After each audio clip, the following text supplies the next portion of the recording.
हमको friends welcome to my YouTube channel. चलिए आइए अब हम नावल का पार्ट नंबर 26 स्टार्ट करते हैं। अगर ये वीडियो अच्छी लगे तो लाइक ज़रूर कर दीजिएगा। जब वो कमरे से बाहर आई तो शेराम को पीछे वाले लॉन में पुशअप्स करते हुए देखा। वो सीढ़ियाँ उतरती हुई लॉन की तरफ गई जहाँ वो पसीने में शराबोर वजूद के साथ न जाने किन सोचों में गुम पुशअप्स में मसरूफ़ था, जबकि अरीशा उसके करीब रखे टेबल चेस के पास कुर्सी पर जा बैठी। मगर मजाल है जो उसने एक भी नज़र उठाकर अपनी ब्यूटी क्वीन को देखा हो। तुम्हें क्या ज़रूरत है पुशअप्स की? इतनी फिट तो है बॉडी तुम्हारी। अरीशा ने बात का आगाज़ किया मगर वो कुछ न बोला, बल्कि उसने तो सुनी अनसुनी कर दी। वैसे कल रात कहाँ थे तुम? पूरे घर में तलाश किया तुम्हें मगर कहीं भी नजर नहीं आए। अरीशा ने फिर से पूछा मगर वो अपने काम में मसरूफ रहा। मैंने तुमसे कुछ पूछा है? अरीशा ने साथ लहजे में कहा मगर कोई फ़ायदा न हुआ। अरीशा गुस्से से उठकर उसके करीब गई और झुंझलाते हुए मुहातब हुई। शहराम, मैं तुमसे बात कर रही हूँ। उसके कहने की देर थी जब शहराम ने एक नज़र उठाकर उसको देखा। उसको देखने की देर थी अरीशा यकदम चौंकी, क्योंकि शहराम के चेहरे के तासरात बहुत सह थे और बुरी आंखें तो मानो जैसे आज लाल हो चुकी थी। न जाने कितना गुस्सा, कितनी अक्ल, कितनी अन्ना, कितना खून टपक रहा था इनकी उसकी इन बुरी आंखों से आज। वो एक नज़र से देकर वहां से उठा और कुर्सी पर जा बैठा। टेबल पर रखा हुआ टॉवल उठाकर अपनी गर्दन पर आई पसीना साफ करने लगा। अरीशा भी उसके बराबर आ बैठी। अब वो अपने जिस्म पर आई पसीना साफ कर रहा था। जिस्म पर शर्ट न होने की वजह से उसका मजबूत जिस्म, चौड़ा सीना साफ नजर आ रहा था। शेहराम, तुम मेरे सवालों के जवाब क्यों नहीं दे रहे? मैं तुम्हारे बाप का नौकर नहीं हूँ जो हमारे हर सवाल का जवाब देता फिरूँ। वो बदतमीजी से कहता हुआ खुद उठकर अंदर चला गया, जबकि अरीशा को उसके लहजे पर बहुत गुस्सा आया। आखिर वो किस तरह से मुहातब हुआ था। वो खुद भी उसके पीछे भागी। वो सीढ़ियाँ अबूर करते हुए सीधा अपने कमरे में चला गया, जबकि वो भी उसके पीछे पीछे चली गई। शेहराम, ये किस तरह बात कर रही है मुझसे? मैं ऐसे ही बात करता हूँ। शेहराम अपने वार्डरोब से कपड़े निकालते हुए बिना देखे उसे जवाब देने लगा, जबकि अरीशा को उसके ऐसे लहजे की बिल्कुल भी समझ नहीं आ रही थी। शेहराम, बताओ ना, कल कहाँ थे तुम? वो जैसे ही मुड़ा, अरीशा ने उसका रास्ता रोका। सामने से हटो, मुझे फ्रेश होना है। मैं नहीं हट रही। अरीशा भी अरीशा ही थी। मैंने कहा हटो सामने से। नहीं। शेहराम ने साथ लहजे में कहा, मगर वो भी डिठू की तरह उसके सामने खड़ी रहे। तुम्हारा प्रॉब्लम क्या है? उसके माथे पर पड़े बल वो देख चुकी थी, मगर खुद टच से मस्त ना हुई। तुम क्या मतलब? मतलब ये कि तुम जब तक मेरी बात का जवाब नहीं दोगे मैं यहाँ से नहीं जाऊँगी। वो फिर से रिठाई से कहने लगी, किस बात का जवाब? कल रात कहाँ थे? मैं कहीं भी हूँ, तुम्हें इससे मतलब? वो बेफिक्री वाले अंदाज से कहता हुआ उसे पीछे धकेल कर खुद ड्रेसिंग टेबल के सामने खड़ा हो गया। क्या मतलब है तुम्हारा? तुम कहना चाहती हो कि मैं पूछूं भी नहीं? बिल्कुल सही समझी तुम। शनाम, क्या मसला है तुम्हारे साथ? क्यों कर रही हो ऐसा बिहेवियर मेरे साथ? इस बात का मुंह रोने जैसा हो गया था, क्योंकि सामने खड़ा शख्स तो बिल्कुल अनजान रवैये से पेश आ रहा था। क्योंकि तुम इसी लायक हो। वो एक बार फिर से उसके सामने उसके बारे में ऐसा कहता हुआ खुद बात में चला गया था, जबकि अरीशा वहीं पर बैठी ये सोच रही थी कि आखिर उसने ऐसा क्या कर दिया है जो उसके साथ ऐसा पेश आ रहा था। अम्मा जान, मैंने फैसला कर लिया। इशफाक ने बड़ी हिम्मत जमा करके ये बात कही थी। कैसा फैसला बेटे? अम्मा जान, मैं शादी से शादी नहीं बल्कि सोनिया से शादी करूंगा। अश्क अपनी बात मुकम्मल करता हुआ सामने सोफे पर बैठ गया, जब उसके इन अल्फाजों को सुनकर अम्मा जान बेयकीनी की कैफियत में घूर रही थी। अम्मा जान, ऐसे क्यों देख रही हैं? मैंने कुछ गलत कहा क्या? अश्क बेटा, तुम्हें होता क्या जा रहा है? ये किस कदर बहकी बातें कर रही हो तुम? अभी कुछ दिन बाद तुम्हारी शादी है और तुम कह रही हो तुम्हें शादिया से नहीं बल्कि सोनिया से शादी करनी है। अम्मा जान, मैंने जो कुछ कहा है सोच समझ कर कहा है। अश्क का लहजा इस बार बिल्कुल पुरसुकून सा था, जैसे उसके लिए इतनी सी बात हो। मगर पहले तो तुमने खुद शादिया को उस शादी पर पसंद किया था। क्या मेरे बेटे की पसंद इतनी जल्दी बदल जाती है? जी हाँ माँ, मैं जानता हूँ, मैं मानता हूँ कि मैंने उसे पसंद किया था, मगर अब मुझे पता चला कि शादिया मेरे टाइप की बिल्कुल भी नहीं है। उन्हें यह तो पता था कि उनके बेटे की तवक्कुआत बहुत बड़ी थी, मगर यह नहीं पता था कि वो ऐसा भी सोच सकता है। अश्क बेटा, पागल मत बनो। मत करो ऐसी बातें। तुम्हारी शादी होने वाली है और तुम कह रही हो कि तुम्हारे टाइप की नहीं है। प्लीज़ अम्मा जान, मैं ये ने कह दिया है तो कह दिया। मुझे शादिया से नहीं बल्कि सोनिया से शादी करनी है। वो मेरे जैसी ही है, ओपन माइंड, स्टाइलिश, एजुकेटेड और एक अच्छी शख्सियत की मालिक। मैंने पहले बहुत जल्दबाजी में फैसला किया था, मगर अब सोच समझ कर कह रहा हूँ। अब कॉलेज जाएं और उनसे सोनिया का हाथ मांग ले। अश्क के कहने की देर थी जब अम्मा जान गुस्से से वहाँ से उठे। बहुत बस बहुत हुआ बचपना। इतने बड़े बिजनेसमैन होकर इतनी बेवकूफ़ बातें कर रही सकती हो तुम अश्क। तुम्हें क्या लगता है कि तुम एक ही घर की एक बेटी को ठुकरा कर दूसरी का हाथ मांगने जाओगे और वो खुशी खुशी ये बात मान लेंगे? और मैं ऐसा क्यों कहूँगी उनसे? अम्मा जान, प्लीज़ बात को समझने की कोशिश करें। आप बात तो करें उनसे, वो इनकार नहीं करेंगे। क्या कमी है मुझ में? दौलत, शोहरत, सब कुछ है मेरे पास। अगर फिर भी उन्होंने इनकार किया तो मैं खुद हैंडल कर लूँगा उन्हें। वो न जाने किस तरह की सोच का मालिक था। अम्मा जान को अब अपने महरूम शोहर पर बहुत अफसोस हो रहा था, क्योंकि उनका बेटा आज जिस तरह की सोच का मालिक था, जिस तरह का रवैया रखता था, वो सिर्फ उनके लाड प्यार और हर बात पर छूट देने की वजह से हुआ था। बात सुना मेरी अश्क। अपनी बुढ़ी माँ पर रहम करो, कुछ ऐसा वैसा ना करना कि वो लोग बहुत सीधे साधे हैं। तुम्हें अब शादी से शादी करनी होगी, भूल जाओ सोनिया को। यह नामुमकिन है अम्मा जान, मैं मर कर भी सोनी को नहीं भूल सकता, और अगर वो मुझे ना मिले तो इसका हिसाब मैं सबसे लूंगा। अपनी बात मुकम्मल करके वह बड़े बड़े डग पड़ता हुआ अपने कमरे चला गया था, जबकि अम्मा जान जो पहले ही बहुत बीमारी का शिकार थी, अब मजीद टेंशन से उनका बीपी हाई होने लगा था। या अल्लाह पाक रहम फरमा, इस लड़के को अकल दे, कुछ बुरा ना होने देना। वो बिल्डिंग में आ चुका था, मगर इस बार ना ही उसने अपना चेहरा छुपाया था और ना ही उसके हाथ में कोई हथियार था। वो पुरस्कून अंदाज में चलता हुआ अपने पर्सनल रूम में आया, जहाँ सब लोग उसके मुंतजिर थे। वो अब अपनी महसूस नशिस्त पर बैठ चुका था। क्या खबर है? 20 मैंने उन्हें तमाम डिवाइसेस दे दी हैं, रोहिल ने मुख्तसर सा जवाब दिया। गुड। और हाँ गुल, वो टार्चर रूम में मौजूद है, अगर तुम कहो तो। नहीं, रहने दो, इस बार बासम ने कहा था, जबकि बाकी सब 20 की तरफ मुतवज्जो थे। अरेस्ट कब करना है? 20 वो कह रहे थे वो कल खुद जाएंगे वहाँ, या शायद आज रात ही निकल जाएं। माई की जान को खतरा हो सकता है आरजे, तुम्हें वहाँ जाना चाहिए। 20 की बात पर आरजे ने इस बात में सर हिलाया, यानी परसों तक वो पाकिस्तान आ चुका होगा। सिर्फ डॉन नहीं, उसका SK भी। बात की बात पर नौफल ने फट से कहा, जबकि आरजे कुछ सोच रहा था जो कि 20 बखूबी समझ चुका था। गुड। महर एंड बासम दोनों एक बार फिर से एक खास एसिड तैयार करो। गुलहान की मौत इतनी आसान तो नहीं हो सकती, उसके लिए हमें काफ़ी मेहनत करनी पड़ेगी। 20 का इशारा साफ था, जिस पर महर और बासम मुस्कुराने लगे, जबकि हुरैन और नोफल 20 को हाली नजर से देख रहे थे। डोंट वरी, तुम्हें तुम दोनों के मुताबिक का काम ही मिलेगा। 20 की बात सुनकर वह दोनों एक दूसरे को देखने लगे। आज रात गुलहान हमारा मेहमान है, उसकी ज़रा अच्छी तरह से खातिरदारी करो। तुम्हारी मेज़बानी में कोई कमी नहीं होनी चाहिए। उससे भी तो पता चले कि जिस गैंग को वो पावर समझता था, हम उससे भी 4 हाथ आगे हैं। अब उन्हें हम बताएंगे कि रियल माफिया का पावर हमारे पास है। ओके 20, दोनों ने एक जान होकर खुशी से कहा, जिस पर बाकी सब उन्हें देखने लगे। 20 का लहजा हमेशा की तरह आज भी सहा था, मगर चेहरे के तासत काफ़ी बदले बदले लग रहे थे, जैसे वो किसी और सोचू में है। शहरी साहब, आपका खाना लगवाऊं? शेराम अभी भी घर के अंदर आया ही था कि मुलाजिम आ खड़ा हुआ। नहीं। उसने खाना खाया? नहीं शादी बाबू, जब से आप गए हैं वो कमरे से बाहर नहीं आई, और ना ही उन्होंने सुबह से कुछ खाया है। मुलाजिम ने सर झुकाए कहा और इशारा मिलते ही वहाँ से चला गया, जबकि शेहराम अरिशा के कमरे की तरफ चला गया। कल वापसी आने के बाद भी अरिशा ने नाश्ते से लेकर रात का खाना तक अकेले खाया था, मगर शेहराम घर पर ही नहीं था, और आज तो वो सुबह से भूखी थी। शेहराम को अब एहसास होने लगा था। जब उसने कमरे का दरवाज़ा खोला और अंदर आया तो वो सो चुकी थी। उसके बिल्कुल करीब आकर बैठ गया। वो सोते हुए भी कितनी मासूम सी लग रही थी। श्रीराम ने झुककर उसके माथे पर अपने लब रखे, जिससे उसके चेहरे पर बेदारी के तासरात आने लगे। क्यों? आहर क्यों इतनी हसीन हो तुम? आहर क्यों तुम में जान बरसती है मेरी? मेरी जान, आहर किस तरह तुमसे दूर रह पाऊंगा मैं? शेहराम उसके लबों के बिल्कुल करीब था, इतना कि उसकी चलती हुई सांसें महसूस कर सकता था। कभी देखो खुद को इस नज़र से, कभी महसूस करो मेरे सीने में छुपे इस दिल को जो हमेशा तुम्हारे लिए धड़कता है। मैं हटलड़ खिलाता हूँ मगर हूँ नहीं, लेकिन अगर तुम मुझसे दूर चली गई तो तुम्हारी कसम इस दिल को निकाल फेंकूंगा मैं। श्रीराम के जज्बात उसके अल्फाजों से साफ वाजा हो रहे थे। उसके अल्फाज उसके जुनून का मुंह बोलता सबूत था। शेहराम उसके बराबर होकर बैठा, तभी उसकी गुर्बत को महसूस करती हुई वो उसके सीने पर सर रख चुके थे। यह लम्हा शेहराम के लिए बहुत हसीन था, जब इस सालम बीस की ब्यूटी नींद में ही सही मगर खुद अपने बीस के करीब हो चुके थे। शेहराम उसकी इस अदा पर इतना फिदा हुआ कि अपने लब्बों को उसके लब्बों के करीब काट के उसकी कैद कर गया, जिस पर ना चाहते हुए भी वो उसकी नींद में हलत पैदा कर चुका था। अरीशा एक जाना पहचाना लम्स महसूस करते हुए नींद से बेदार हुई, मगर जब खुद को उसके सीने से लगा पाया तो दूर ना हो सकी। अरीशा जाग चुकी थी। इस बात का एहसास शेराम को दूसरी तरफ से महसूस होने वाली शिद्दत से हो चुका था। दूसरी तरफ धड़कनें बेतरतीब हो चुकी थी। दोनों के जज्बात बेकाबू हो चुके थे और दोनों ही एक दूसरे में खो चुके थे। शेराम की शर्ट पर अरीशा की उंगलियों की गिरफ्त मजबूत हो रही थी। जब शेराम ने महसूस किया कि उसकी सांसें रुकने लगी हैं, तो उसके लबों को आजाद करते हुए उसे देखने लगा, जिस पर उसे उसी ही की बाहों से लगी हुई अपनी सांसें बहाल करने लगी थी। उसने एक नज़र शेहराम को देखा। दिसंबर की इस सर्द शाम में वो एक सुकून बड़ा एहसास था। सिर्फ एहसास नहीं बल्कि एक नशा था, जो भी था जैसा भी था, मगर वो उसे अपना सा लग रहा था, जैसे उसे इसी ही की तलाश थी। वो उसे दूर होता देखकर मजीद उसके करीब होने लगी। इस बार उसने खुद अपने होश हवास में अपने लब उसके लबों पर रखे थे। उसकी गर्म झुलसती हुई सांसें अपने चेपा महसूस करती वो अपनी नाजुक सी शिद्दतों को उस पर बरसा रही थी, जबकि उसके सैर में डूबा हुआ था। उसकी सांसें पी रहा था। मैं नहीं करती तुमसे प्यार, तुम एक जालिम इंसान हो, एक रंबोट हो, तुम जिसके लिए कोई जज्बात नहीं है। घुटन महसूस होती है मुझे तुमसे, तुम्हारी मोहब्बत से, तुम्हारी कुर्बत से, तुम्हारे इस लम्ह से।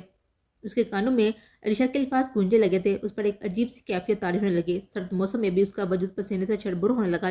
उसने एक झटके से अरीशा को खुद से दूर किया, जिस पर वो खिलास गए थे। दूर हो मुझसे, मुझ जैसे जालिम इंसान से। शेहराम, मैंने कहा ना कि दूर हो। वो वहाँ से उठ चुका था। अरीशा उसके इस बदले रवैये को बिल्कुल भी समझ नहीं पा रही थी। श्रीराम, हो क्या गया है तुम्हें? घुटन होती है ना तुम्हें मुझसे, मेरी बाहों में, मेरी मोहब्बत से, मेरी गुर्बत से? उसके करीब आया और उसके बाजू से जकड़ने लगा था, जिस पर वो अरीशा को दर्द महसूस होने लगा था। वो अजीब सी नजर से उसको घूरा था। समझ नहीं आ रहा था कि वो दर्द में है या फिर गुस्से में। शेहरा, मुझे दर्द हो रहा है, अरीशा ने नर्म से लहजे में कहा। 2 दिन, सिर्फ 2 दिन तुम यहाँ, उसके बाद तुम्हें हमेशा हमेशा के लिए मुझसे मेरी मोहब्बत की कैसे आज़ादी मिल जाएगी? वह गंभीर लहजे में कहने लगा था। और हाँ, अपनी रहाई को मेरी हार नहीं बल्कि मेरी खुशकिस्मती समझना। वह कहता वह मजीद कुछ करे वहां से चला गया था, जबकि अरीशा अब अजीब सी कैफियत में मुतला थी। उसकी आंखों में कुछ था जिसे अरीशा महसूस कर रही थी, मगर कह नहीं पा रही थी। उफ़! कहाँ गया वो? ढूँढ कर लाओ उसको। डॉन गुस्से से पागल हो रहा था, क्योंकि उसे उस वक़्त एसके की ज़रूरत थी, मगर एसके के जो कि अपने आदमियों के साथ कहीं गायब हो चुका था। सर, हमने उन्हें हर जगह ढूँढा और एयरपोर्ट पर भी, मगर वो वहाँ पर नहीं है। दफ़ा हो जाओ यहाँ से और तैयारी करो, हम दूसरे मुल्क जा रहे हैं आज ही। डॉन के पापा मुँह में कुछ बक-बक करता हुआ वहाँ से चला गया, जबकि डॉन को एसके पर गुस्सा आ रहा था। ये तुमने अच्छा नहीं किया शफ़क़त, अपनी बेटी को बचाने के लिए तुम तो मेरे पैरों तले बैठ गए थे, और अब जब हम पर मुश्किल आई तो दुम दबाकर भाग गए। ड्राल की गिरफ्त हाथ में पकड़े हुए गिलास पर मजबूत हो रही थी, आंखें गुस्से से लाल हो रही थी। मुझे आज हर हाल में यहाँ से निकलना होगा। बीस ये जगह जान चुका है, वो लोग कभी भी यहाँ आ सकते हैं, और अगर ऐसा हो गया तो मेरा मकसद अधूरा रह जाएगा। डॉन बहुत डरा हुआ था। वो अपने मकसद को, अपनी दौलत को, अपने आने वाले कल को तबाह होने से बचाना चाह रहा था, मगर उस बात से अनजान था कि वो बहुत जल्द इस पर सवाल आने वाला है। हा हा हा हा, बस कर दे यार, कितना मजाक कर रहा है तू। अश्क पहले ही गुस्से में था और अब उसे फोन पर दूसरी तरफ से सुनाई गई आवाज़ पर गुस्सा आ रहा था। वो शख्स मुसलसल हंसे जा रहा था। शफीक, बस कर दे यार, मैंने तुझे ये सब इसलिए नहीं बताया कि तू मेरा मजाक उड़ाए। यार अक्ष, आज तुमने बात ही कुछ ऐसी सुनाई है। पहली बात तो ये कि मुझे यकीन नहीं आ रहा कि तेरी शादी होने वाली है, और दूसरी बात ये कि तुझे कोई और पसंद है। खैर जो भी हो, अब चल शाबाश, मुझे शादी की तारीख बता। मैं वैसे भी जर्मनी वापस नहीं जाने वाला, मुझे कुछ टाइम पाकिस्तान में रहना है। शफीक के मुंह से शादी की तारीख का सुनकर अश का दिल किया कि उसका मुंह ही तोड़ डाले, मगर मजबूर था, वो सामने नहीं था। शादी जो छोड़, तुझे अम्मा जान वैसे भी याद कर रही थी, आ जा यहीं पर। अश ने मौजू बदलते हुए कहा। हाँ हाँ, मैं 1-2 दिन में चक्कर लगाऊंगा तेरी हवेली पर, मुमकिन हुआ तो कुछ दिन वहीं पर वक्त गुजारूंगा। वैसे भी मुझे वापसी की जल्दी नहीं है। अच्छा, हैरत है, वरना तो तेरा पाकिस्तान में दिल कहाँ लगता है, तुझे तो जर्मनी से मोहब्बत है। अश की पापा शफीक ने कहकर लगाया। अरे मेरी जान, मुल्क, शहर, जगह या चीज़ से मोहब्बत करने से क्या होता है, ज़रूरत फिर भी एक शख्स की ही रहती है। अरे वाह भाई, क्या बात है, मतलब शफी साहब को अब तन्हाई खटकने लगी है। हाँ ना यार, कब तक अकेला रहूँगा, और अब बस काली तरक्की जितनी करनी थी, घूम फिर लिया, दिल बढ़ गया। अब बस मुझे भी किसी ऐसे साथी की तलाश है जो हमेशा मेरे साथ रहे। आजा फिर, जहाँ दोनों मिलकर ढूंढते हैं कोई अच्छी सी लड़की, करते हैं तेरी तन्हाई का इलाज। शफी के पापा अश्क से कहा तो वह हंसने लगा। मस्जिद उनमें बिजनेस को लेकर बातें हुई। अभी वो लोग एक हाथ ट्राई पर बात करने ही लगे थे कि मुलाजिम भागता हुआ कमरे में आया। इशफाक साहब, वो अम्मा जान, क्या हुआ अम्मा जान को? वो बेहोश हो गई हैं। मुलाजिम के बाप पर वह शफी को खुदा हाफिज कहता हुआ खुद कमरे से बाहर भागा। वो बेड पर बेहोशी के हाथ में पड़ी हुई थी। अशफाक भागते हुए उनके करीब आया। अम्मा जान, आंखें खोले प्लीज़। अम्मा जान की हालत देखकर उसका वजूद पसीने में शरबूर हो चुका था, जबकि हाथ कपवाहट का शिकार हो चुके थे। डॉक्टर को कॉल करो जल्दी, उसने मुलाजिम को चलाते हुए कहा, जिस पर वो भागकर डॉक्टर को फ़ोन करने चला गया। कुछ ही देर में डॉक्टर वहां आया और मुआयना करने लगा। उनको किसी बात की टेंशन है, किस बात का स्ट्रेस लिया है? नहीं, ऐसी कोई बात नहीं है, उन्हें बीपी प्रॉब्लम है बस। डॉक्टर के पापा अशफाक ने धीमे लहजे में कहा। बीपी हाई होने की वजह से ही उनकी ये हालत हुई है, और बीपी हाई ऐसी ही थोड़ी होता है। उन्हें किसी बात की टेंशन ली है, और उनकी ये उम्र नहीं है कि फिक्र करें, उन्हें सुकून की ज़रूरत है।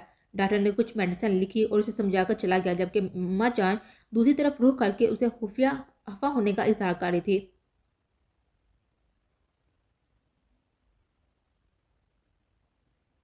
रोहेल, हम निकल चुके हैं, मुमकिन है कि कल सुबह तक पहुंच जाए। तुम माही का ख्याल रखना, आप परेशान ना हो, माही मेरी जिम्मेदारी है। मुझे तुम पर पूरा भरोसा है। सिक्योरिटी तो तुम घर के बाहर ही है, मगर जो तहफ़्फ़ुज़ माही को तुमसे मिलेगा वो किसी से नहीं होगा। रोहेल, ख्याल रखना।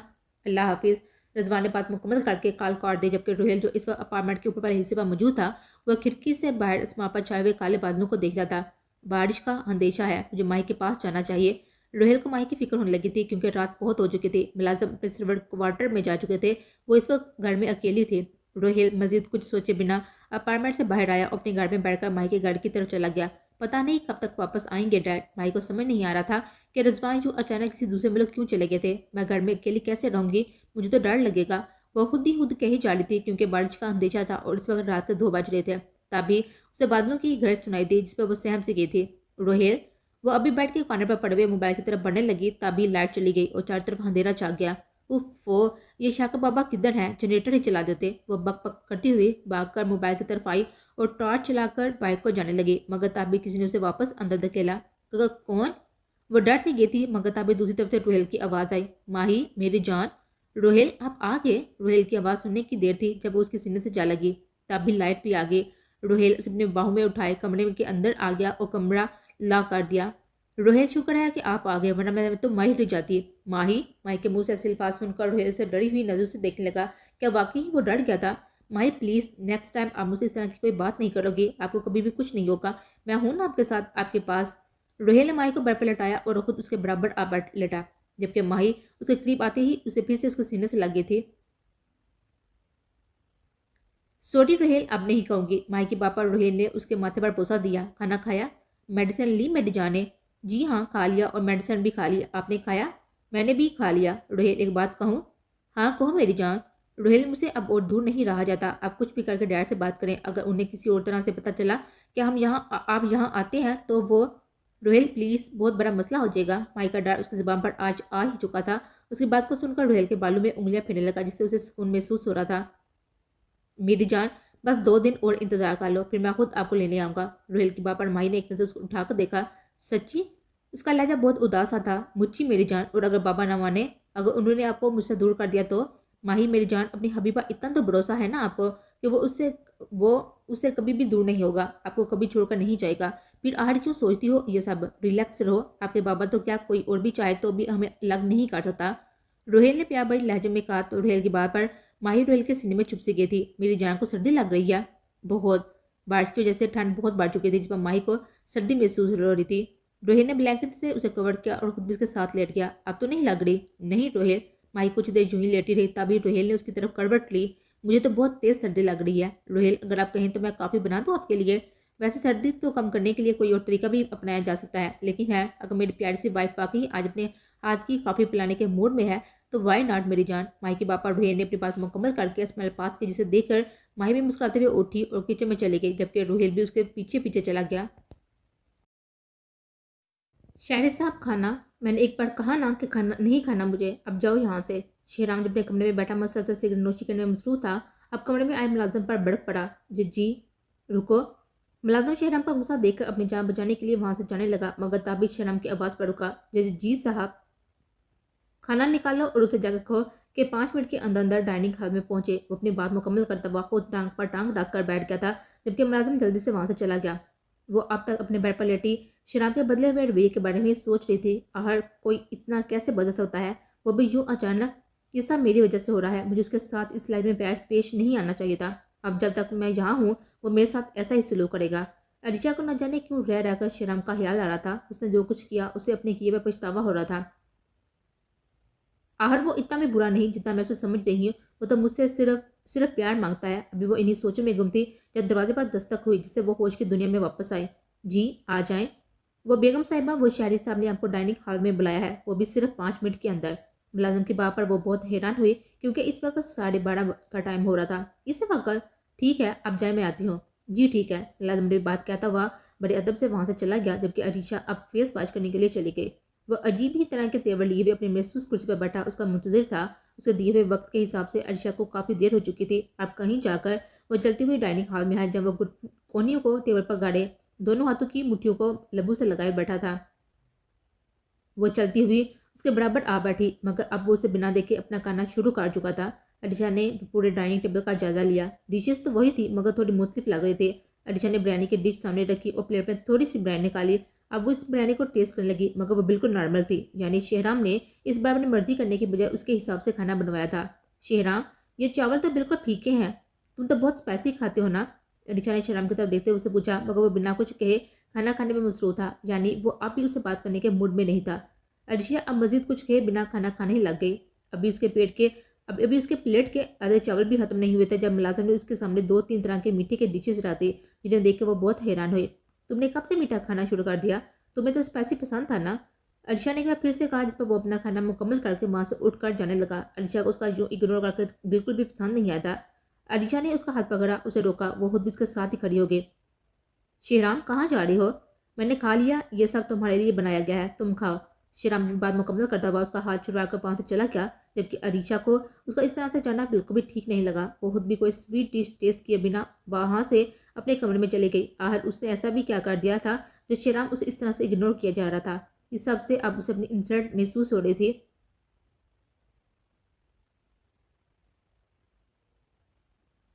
भाई साहब, मैं घुमा फिरा कर बिल्कुल भी बात नहीं करूंगी। मुझे बस इतना कहना है कि जल्द अज जल्द इन दोनों का निकाह कर दिया जाए। मेरी तबीयत का कुछ पता नहीं कब खराब हो जाए। अम्मा जान ने तबीयत खराब होने के दूसरे दिन बाद ही फ़ोन करके शादिया के अब्बू से बात करने का फैसला किया था, क्योंकि वो अब मज़ीद इन दोनों के निकाह में ताख़ीर नहीं चाहती थी।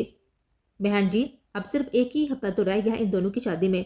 जी मैं जानती हूँ, मगर मैं फिर भी चाहती हूँ कि इन दोनों का खैर से जुम्मे वाले दिन निकाह कर दिया जाए। बाकी रस्में तो होती रहेंगी।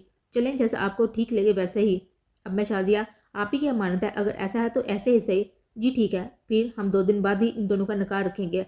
अम्मा जान मेरी बात मुकम्मल करके फ़ोन बंद कर चुकी थी, जबकि उनके कमरे से बाहर खड़ा अशफाक उनकी सारी बातें सुन चुका था। वो गुस्से से दरवाज़ा खोलता हुआ अंदर आया।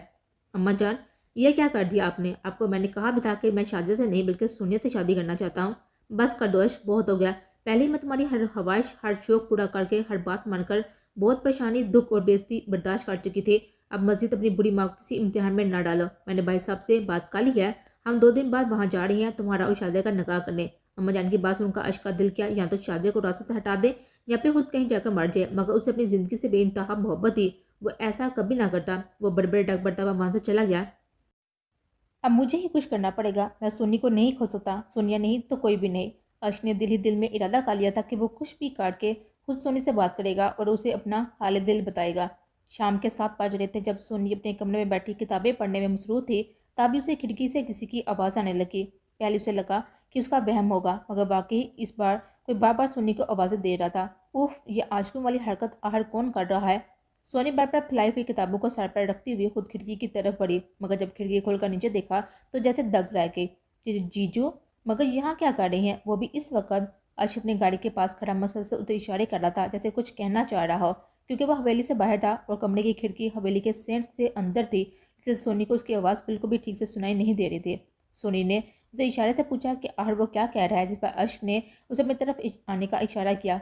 उफ़, ये बज्जो किधर है? शायद जीजो बज्जो से मिलने ये उन्हें कोई गिफ्ट देने आए होंगे। ये अच्छा मजाक है भाई, अब इन दोनों के काम मुझे करने पड़ेंगे। मतलब मैं क्या कोई टीसीएस वाली हूँ? सोनी मुंह बनाते हुए कमरे के बाहर का जायजा लेने लगी, मगर सब लोग अपने कामों में मसरूफ थे। हर तरफ शादी को लेकर रेल पिल हो रही थी। उफ, वो आप किस तरह हवेली से बाहर जाऊँ? वो वापस अपने कमरे में आकर खिड़की की तरफ आई, जहाँ अश्क खड़ा उसका मुंतजिर था। मैं नहीं आ सकती जीजो, सोनी ने इशारे से उसे कहा, जिस पर अश्क सर पकड़ते हुए पीछे को हुआ, जिसे कोई प्लान सोच रहा। फ़ोन है? अर्श ने कान पर मोबाइल का इशारा करते हुए पूछा, जिस पर उसने इशारे से हाँ में जवाब दिया। अर्श कुछ सोचने लगा और फिर बाहर एक छोटा सा बच्चा, जो शायद अपनी ही धुन में बाकी बच्चों के साथ खेल कूद रहा था। अर्श ने उसे बुलाया और एक पर्ची लिख कर उसे सोने की खिड़की की तरफ इशारा किया, तो वो बच्चा बात समझता हुआ फ़ौरन से भागकर हवेली के अंदर आया। जबकि सोनी ये मर्द बड़ी गौर से देख रही थी। वो बच्चा शायद सीधा उसके कमरे में आया।